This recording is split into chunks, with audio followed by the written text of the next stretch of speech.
wrists like broken Saturn rings, jingling each of her movements through the forest.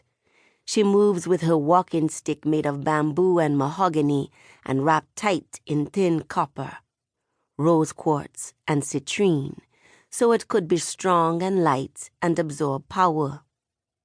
She takes the lead on our journey and let me cry in her wake. Queenie stops quick and backs me up with her forearm. She looks up and reads the air. She smiles. She points and I see leaves whisper at us, shimmying with breeze and speaking spirit. She looks at me to see if I am reading the signs. I barely able to lift my head, so soaked am I in my own river and ocean. My eyes cloudy, and to be real, I ain't want to see the full story yet. I'm already feeling a change. I've been soaked in the feeling of Spirit's song since we started walking into the bush and up through the hills by Queenie's house. When Spirit speaks to Queenie, she says she sees it first. And it feel like life become a dream and has a whisper of iridescence. Like the world gets soft before I get revelation. For me, it is different.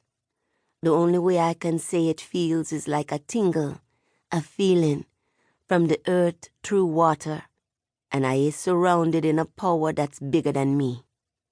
Queenie can shape her magic like she feels, but I feel like mine shapes me, controls me. I can sometimes feel what anyone else feel, but I never know when or why I have to feel it. I look at her and my body still trembles. She pulls me up in her arm while she holds us steady. She ain't afraid of my bawling, and she kisses me on both my cheeks and forehead, blessing me with my own tears and her Queenie love. She turns forward and keeps walking. My sob follows us and is whisper, then wail. We move into the curve of the hill like we're walking into heaven. Then the path bends down and we are walking easier, and I is feeling it, the pull of our water mother in my skin.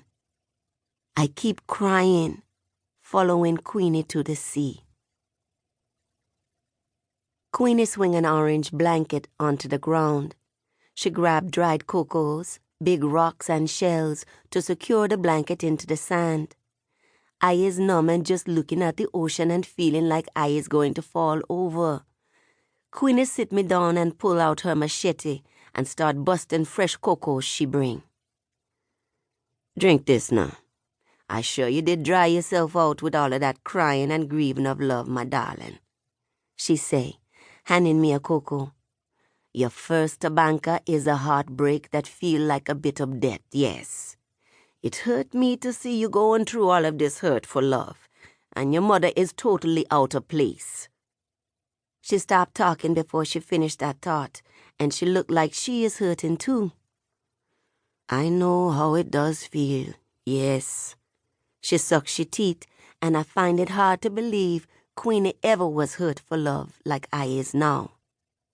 We is on sand between edge of water and forest, and she asked for me to pull out my pouch.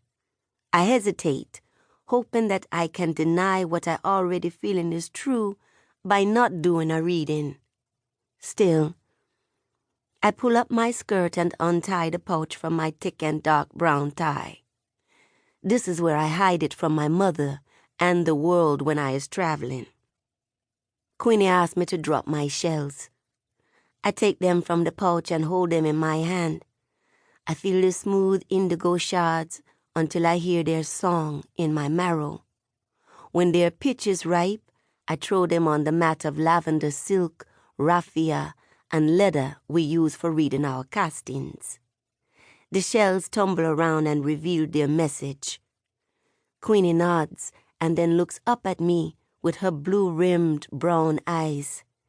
She smiles, showing her ivory teeth with a gap twice the size of mine.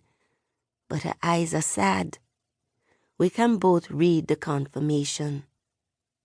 The pathway is open, and this journey across the